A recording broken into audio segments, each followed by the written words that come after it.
influencers, brand parties, general admission tickets that you need payment plans to pay off. How did we get here? So Coachella 2026 weekend 1 has just wrapped up, and I thought it would be the perfect opportunity for us to talk about the history of Coachella, its evolution, and how the hell we ended up with this. So I wanted to make this video a little fun, decided to dress on theme, warm tones, fun vibes, so I decided to put on this Ankara print piece, and my fellow Ninja girls, you know we be putting this shit on. But before we get started, if you've never seen me before, hi, my name's Aishah. I make fun little video essays about various pop culture topics within film, entertainment, music.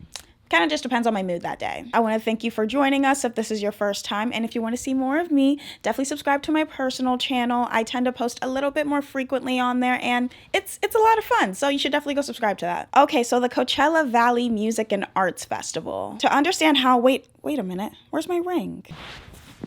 Sorry, y'all, I can't be an it girl without my ring. To understand how Coachella became the monster that it is, we need to go back to 1999 with its very first festival event. The founders of Coachella were these two guys, Paul Tollett and Rick Van Santen. They wanted a very small, intimate feel for the festival, similar to the vibe of Glastonbury in the UK, so nothing too crazy, just a crowd, a band, and everyone coming together for the love of music in the desert. A very simple concept. Since this was the late 90s, there was more of a rock focus when it came to the artists, and they also focused on the group's talent, not their popularity or how many hit songs they had on the charts or even radio play. And since they did want that festival feel similar to Glastonbury, they had different areas and sections for each act so people could see whatever band they wanted at whatever time they wanted. At first, it was only one weekend in October that Coachella happened, which I feel makes a lot of sense considering it's in the desert. But honestly, it really didn't matter what time of year it took place because it was still so hot here. I know the people were suffering. So since this was a smaller festival, the bands that were playing there were more on the local side,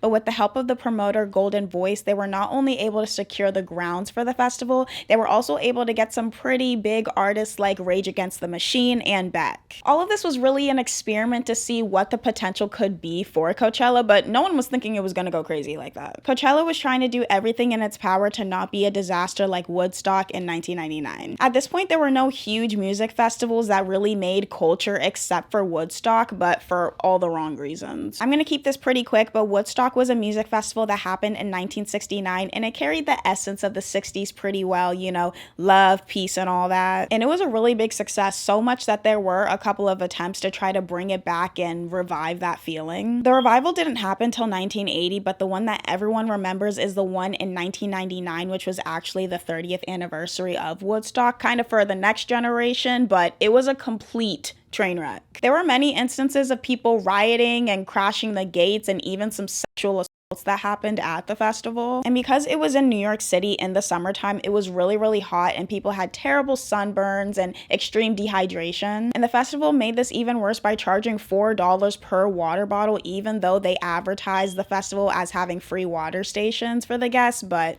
we move. It was so hot that people would rub mud on themselves to help with their sunburns, but there would be traces of feces in the mud.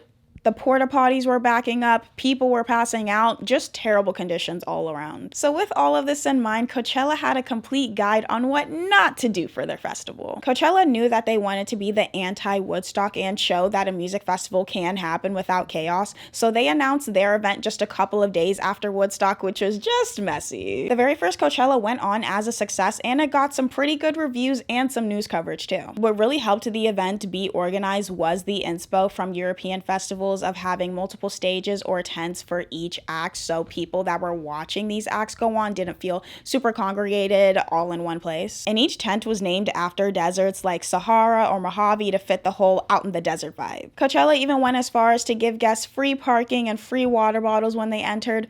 Oh, how we miss the good old days. Now, it didn't do Woodstock numbers. Only about 30,000 tickets were sold for each day, but Coachella was a grower, not a shower. Back then, tickets were only $50 for each day, which is insane because you can't even get gas for $50 in 2026. So even though the festival was a success, there were a couple of kinks to work through, such as the weather. So the team decided to move the festival to April, which is when it is to this day. So fast forward a couple of years, Coachella is getting more known. There's a steady crowd that comes every year. Some years had 2-day weekends and others just had a 1-day kind of thing. They added more range to the kinds of artists that played there, so more hip hop and global artists, and even added more DJs to the lineup. But by the early 2000s, tickets were about $65, which still isn't anything too crazy, but we are starting to see an increase in the ticket prices because Coachella still wasn't making a profit yet. But by 2004, Coachella was starting to make serious noise. They had Bjork headline 2 years prior as the first female artist to headline. International crowds and artists were starting to attend, and they finally had a sold-out event. It became so popular that people were starting to camp out outside of the festival, so they ended up having to add like an extra lot to accommodate for that, so they were on the come up. By 2007, Coachella had become a 3-day weekend festival from Friday to Sunday instead of just Friday and Saturday, so even more people started to attend and camp out on site instead of just booking hotels. The festival started adding Wi-Fi lounges and other activities for guests to do while at Coachella, so it was just getting bigger and bigger. So by the early 2010s, it was a completely different festival. They had a huge headliner in 2010 with Jay-Z, and he was the very first hip-hop artist to headline the show. And Coachella started offering packages with their tickets that gave guests camping sets with sleeping bags and tents for big groups that were going together to rent out. And from 2012 and on, Coachella became a 2-weekend event back-to-back. They were shaking up the industry here. Obviously, because it was gonna cost way more money to make all of this happen, general admission tickets ended up increasing to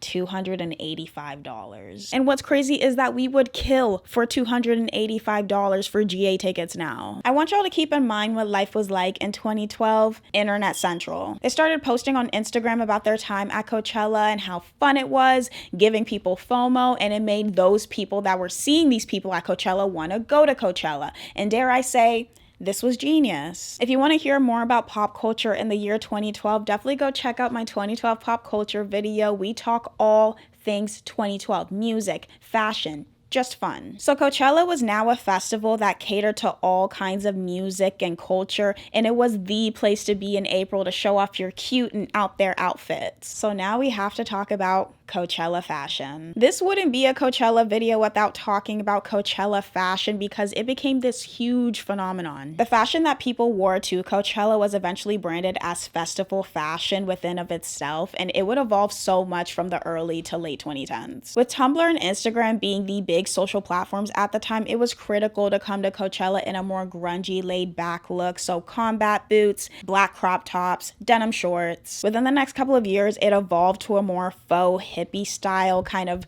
boho chic kind of vibe. So lots of fringes and flower headbands to match the vibe of the colorful essence of Coachella. And this kind of snowballed into people intentionally curating their Coachella outfits, like they would have their pieces planned months in advance. Even H&M and Forever 21 started selling Coachella-inspired collections, which had a more faux hippie feel to it. And the outfits that people wore to Coachella closely resembled Native American traditional wear, so cultural appropriation was just not something they feared back then. By the time 2015, 2016 came around, Coachella was a huge phenomenon. It was being streamed on YouTube, so people that didn't go could watch performances, me included. An A-list celebrity started to come to Coachella as well, and that started to become its own kind of culture within of itself because they would have these huge parties and invite only the big mega influencers to these parties. When you think of mid-2010s Coachella, you think of Kylie, Gigi Hadid, Vanessa Hudgens, and even Rihanna, Nicki, and Beyonce started coming too. Like, this was the time period to be at Coachella, y'all. And Coachella knew they were the festival of all festivals, so what do?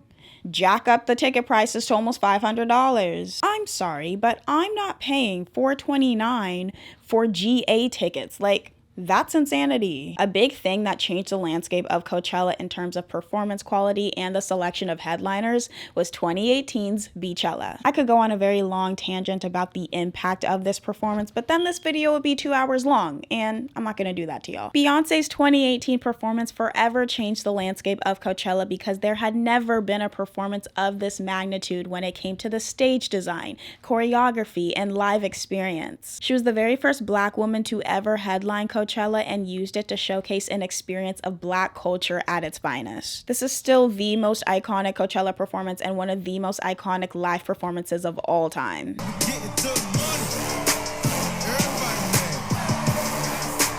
Every headliner since 2018 has been expected to put on a spectacle when it came to their show, and if you don't, then why are you here? Justin, I'll get to you later. But by the late 2010s, Coachella was no longer about the music or the culture. It was now about being seen at Coachella, which is where the influencer conversation comes into play. Influencers completely changed the culture of Coachella because it became the influencer Olympics in a way. Now, I don't have personal beef with influencers. They don't immediately bother me, but they have absolutely lost their minds when it comes to attending Coachella. So I guess it's a thing for influencers to just not go to the festival at all. There was this video that was put out by Lauren Gray, I think that's her name, where she claimed that influencers would just go to Cali, where Coachella is, rent out an Airbnb, put on makeup and a hand-picked outfit, take pictures at some random location, and sometimes Photoshop themselves looking like they're at the festival. Like, if you don't have the coin to go, then just don't go. So after posting like they're at weekend one at Coachella on Instagram and TikTok, they'll just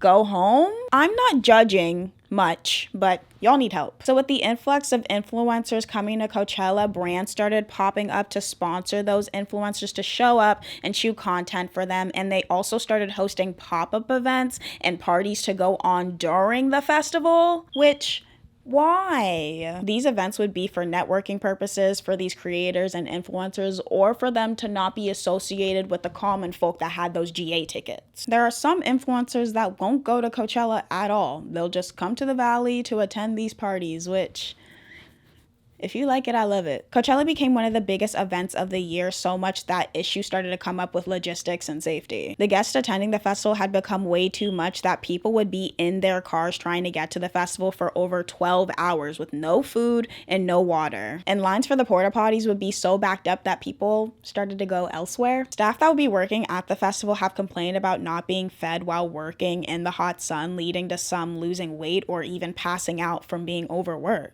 It's kind of at a place where Coachella is no longer a festival, but rather a marketing opportunity for artists to blow up. Like, they have Coachella billboards announcing their shows, which I'm not necessarily mad at because the performances, and not just from headliners, have just gotten significantly better over time, and it makes for a great viewing experience for the audience and people streaming it on YouTube. But it does get ruined because influencers will use the weekend as to come up with a little moment for themselves, which I'm like, guys, what about the music? Don't get me started on the fact that you would have to spend $100 just for food and water alone, along with the $600 for general admission. Oh, okay. I think the average person attending Coachella for a weekend, including food, drinks, and housing, is looking at about $3,000. And that's being frugal. A couple of days ago, I saw TikToks of some influencers saying that brands that were supposed to sponsor their trips randomly ghosting them and just not responding to their messages, or they just dropped them from the trip altogether because they booked too many people and now they're not sure if they're even gonna go to Coachella anymore. Why is all of this happening for a music festival? You know a brand isn't serious when they start the email off with a "hey babe" or a "hey lovely." Like, we're not cool like that. I do understand why influencers would be upset by this. Like, if you as a brand say you're taking someone free of charge and then you just don't, what are they supposed to do about that? Give them their ticket. I may not be a fan of the influencerification of Coachella, but I believe in keeping your word. I think over the years, people have checked out, and by people, I mean us common folk. People have just stopped showing interest in the festival as much because of how expensive it is, but also the culture just isn't there. It has this weird cold feeling to it, and it just doesn't seem that enjoyable for people that go. I have heard that weekend 2 is more lax because all of the influencers and creators leave, so if you're trying to avoid all the craziness, maybe go for weekend 2. I personally think festivals like Lollapalooza, Rolling Loud, and Afro Nation are gonna take up a bigger chunk of the music festival market because it still caters to the essence of feeling like a music festival without breaking your pockets. So I'm recording this after I just finished watching all of weekend 1's Coachella performances, and I just have one question. Justin, what was this? Like, I get the whole stripped back, intimate feel you were going for, but when I saw you pull out your MacBook to play this, Got him! Got him!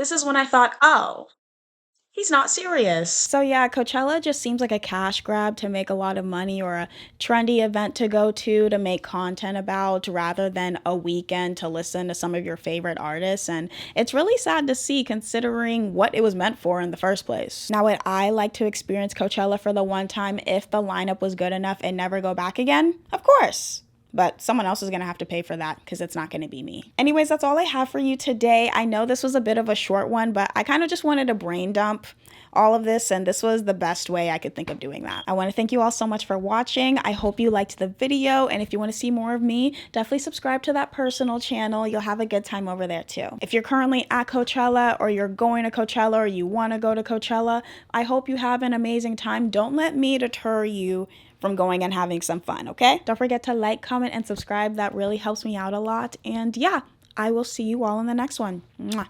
Bye.